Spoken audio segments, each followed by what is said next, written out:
क से कबूतर, ख से खरगोश, ग से गुलाब, घ से घर, अंग से खाली, च से चरखा, छ से छाता, ज से जग, झ से झंडा, तिया खाली, ट से टमाटर, ठ से ठठेरा, ड से डमरू, ढ से ढक्कन, मूर्धन्य से खाली, थ से तरबूज, थ से थर्मस, द से दवाद,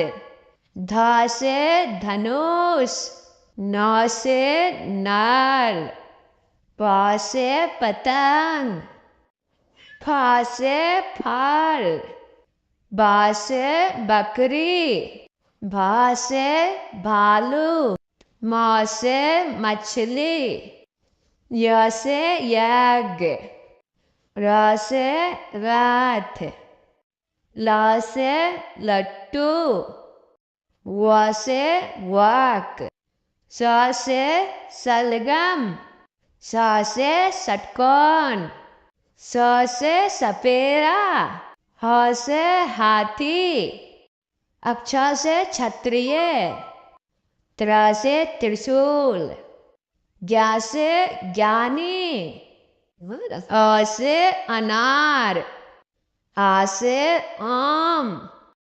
बड़ी ई से इमली, छोटी ई से ईख, बड़ा ऊ से उल्लू, छोटा ऊ से ऊन, री से ऋषि, ते से एड़ी, ऐसे ऐनक, औ से उखली, औ से औरत, अंग से अंगूर, आहा खाली।